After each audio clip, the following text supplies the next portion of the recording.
দেবসারথী তীর্থ ছোটবেলা থেকেই বিভিন্ন ক্ষুদ্র আবিষ্কারের পাশাপাশি এবার একটি অত্যাধুনিক মাল্টিফাংশনাল ড্রোন নির্মাণ করে সাড়া ফেলেছেন। ড্রোনটিতে রয়েছে অবজেক্ট ট্র্যাকিং, সংস্কীয় নেভিগেশন সহ মিলিটারি গ্রেড অপারেশন উপযোগী একাধিক ফিচার। এছাড়াও এতে রয়েছে স্বল্প সময়ে তথ্য সংগ্রহ ও বিশ্লেষণের মাধ্যমে তাৎক্ষণিক সিদ্ধান্ত প্রদানের সক্ষমতা। ইচ্ছা আন্তর্জাতিক মঞ্চে নিজের আবিষ্কারকে তুলে ধরে দেশের মান বাড়ানো। জাতীয় পর্যায়ে স্বীকৃতিও মিলেছে অনেক, কিন্তু অর্থনৈতিক টানপোড়েনের কারণে নিজেকে মেলে ধরতে পারছে না। ড্রোন প্রযুক্তির পর তার আবিষ্কারের চলমান পর্যায়ে রয়েছে রকেট ও মিসাইল সিস্টেমে সংযোজন করা হয়েছে অবজেক্ট ডিটেকশন অ্যালগরিদম, লো রাডার সিগনেচার ডিজাইন এবং অ্যাবসিভ ম্যানুভারিং টেকনিক, যা শত্রুপক্ষের পাল্টা মিসাইল আক্রমণ থেকেও আত্মরক্ষার ক্ষমতা রাখবে। এসব উদ্ভাবনী গবেষণার স্বীকৃতি মিলেছে জাতীয় পর্যায়ে। রকেট মিসাইল গবেষণায় আন্তর্জাতিক প্রতিযোগিতায় অংশ নিতে আমন্ত্রণ পেয়েছে ইন্দোনেশিয়া থেকে। প্রজেক্টগুলো নিয়ে এবছর আন্তর্জাতিক পর্যায়ে বাংলাদেশকে রিপ্রেজেন্ট করতে যাব ইন্দোনেশিয়ায়। সেখানে আমার মূলত দুটি প্রজেক্ট রয়েছে অ্যাডভান্স লেভেলের। একটি হচ্ছে আমাদের আদ্রেশ মিসাইল এবং আরেকটি হচ্ছে আমাদের মাল্টিফাংশনাল ড্রোন মিলিটারি সাবগ্রেডের। তো এই দুটি কম্বাইনে আমরা আমাদের একটি মিলিটারি গ্রেডের একটা প্রজেক্ট তৈরি করেছি, যেটি নিয়ে আমরা ইন্টারন্যাশনাল পার্টিসিপেট করতে যাব। তো আমাদের যে মিসাইলটি রয়েছে এটি মূলত দুইভাবে কাজ করে, একটি হচ্ছে ম্যানুয়াল এবং একটি হচ্ছে অটোনোমাসলি। ম্যানুয়ালি যে বিষয়টি সেটি হচ্ছে আমরা গ্রাউন্ড স্টেশন থেকে বসে একটি দলের মাধ্যমে আমরা এখান থেকে আমাদের মিসাইলটিকে কন্ট্রোল করতে পারি। বিভিন্ন অবজেক্ট ডিটেকশনের মাধ্যমে বিভিন্ন ডেটা যেগুলো আমরা অ্যানালাইজ করতেছি গ্রাউন্ড স্টেশন থেকে বসে, সেগুলোকে আমরা অ্যানালাইজ করে একটা আমরা অপারেশন এখান থেকে আমরা মিশন আমরা প্ল্যান করতে পারি এবং সেই অনুযায়ী আমাদের মিসাইলকে আমরা কন্ট্রোল করতে পারি। আর অটোনোমাসলি যে বিষয়টি, এখানে আমাদের রকেট বিভিন্ন ধরনের বিষয়বস্তুকে অ্যানালাইসিস করে আমাদের যে প্রোগ্রাম মিশনগুলো প্ল্যান করে দেওয়া হয় সেই অনুযায়ী কাজ করে। লাইক আমরা এখান থেকে একটা মিশন আমরা প্ল্যান করে দেবো, সেই মিশন অনুযায়ী সে একটা অবজেক্ট ডিটেক্ট করতে পারবে। সে যদি সে অবজেক্টকে ডিটেক্ট করতে নাও পারে, সে থার্মাল ইমেজ প্রসেসিংয়ের মাধ্যমে তার তাপ যে সেটিকে মানে ডিটেক্ট করে সেই অনুযায়ী সে কোনো একটা ডিসিশন মেক করতে পারবে। পাশাপাশি ইনফ্রারেড ক্যামেরা রয়েছে, পাশাপাশি বিভিন্ন কালার অ্যানালাইসিসে একটি আমাদের ফিচার্স রয়েছে।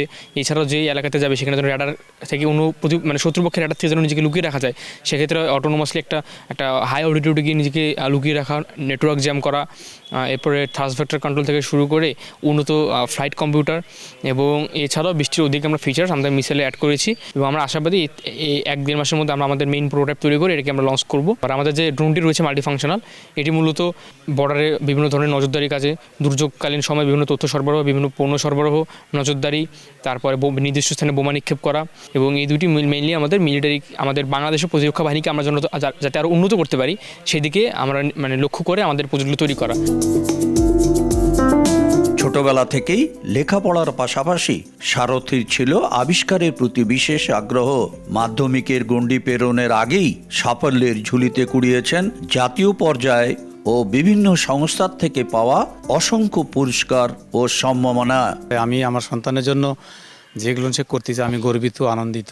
জাতীয় পর্যায়ে সে গোল্ড মেডেল নিয়ে আসে। তার প্রজেক্ট ছিল হচ্ছে মিসাইল এবং মাল্টিফাংশনাল ড্রোন, যেটা আর্মি সাপোর্টেড দেশের প্রতিরক্ষা খাতে একটা ভালো কিছু হয়তো সহায়তা করবে, এই ধরনের প্রজেক্ট। কিন্তু আন্তর্জাতিক পর্যায়ে এই মিসাইল নিয়ে এসে ইন্দোনেশিয়া যে যাচ্ছে, ইন্দোনেশিয়া এসে বাংলাদেশকে রিপ্রেজেন্ট করতে সরকার কর্তৃক এবং সরকারি প্রতিষ্ঠান, অনেক বড় বড় প্রতিষ্ঠান তারা যদি এই প্রজেক্টে আমার সন্তানকে যদি সাপোর্ট করে আর কি, আমার বিশ্বাস এবং আমার ছেলেরও কনফিডেন্ট, তার যে প্রযুক্তিমনা যে মনোভাব, সে দেশকে আরও বড় জায়গায় নিয়ে আসতে পারবে এবং আন্তর্জাতিকভাবে সে বড় একটা কিছু সম্মাননা নিয়ে আসবে এবং সে আগামীতে আরও বড় কিছু করবে।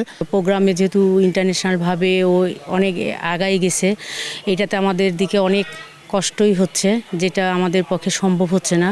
এই জন্য আমি মা হয়ে চাচ্ছি যে ওকে যদি সাপোর্ট সরকার থেকে ওর দিকে যদি দৃষ্টি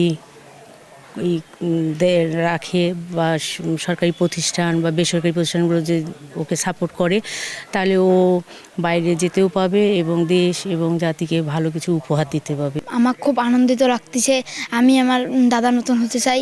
বর্তমান যেটা আমরা শুনেছি যে দেব ভাইয়ের প্রজেক্টটা বিদেশ থেকে ডাক পেয়েছে, সেটাতে আমাদের অনেক ভালো লাগতেছে। আমরা জুনিয়র হিসেবে সেটা নিয়ে আগে মোটেও মাথা ঘামাইতাম না, কিন্তু দেব ভাইকে দেখে সেটা নিয়ে আমাদের মনোবল জাগ্রত হয়েছে, আমরা ওইটা নিয়ে কাজ করতে ইচ্ছুক হচ্ছি।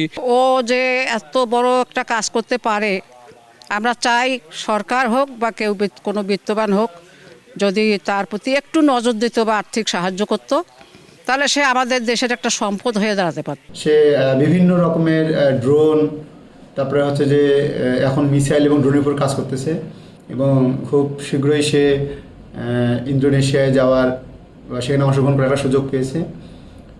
আমি চাবো এই শিক্ষার্থী আমাদের খুব মেধাবী শিক্ষার্থী এবং সরকার যদি এই শিক্ষার্থীর দিকে একটু সদয় হয় বা তার সঙ্গে তার প্ল্যানগুলোকে একটু কাজে নিয়ে এই উদ্ভাবনীগুলোকে কাজে লাগাতে পারে, তাহলে হয়তো বা আমাদের দেশ, আমাদের দেব একজন ক্ষুদে বিজ্ঞানী হিসেবে নিজেকে প্রতিষ্ঠিত করতে পারবে। দেব সারথী তীর্থ চায় দেশবাসী আর্থিকভাবে তার পাশে এসে দাঁড়াক, তাহলেই হয়তো সম্ভব হবে আন্তর্জাতিকভাবে তার আবিষ্কারের স্বীকৃতি দেওয়া। শাকির হোসেন বাদল, সময় সংবাদ, নীলফামারী।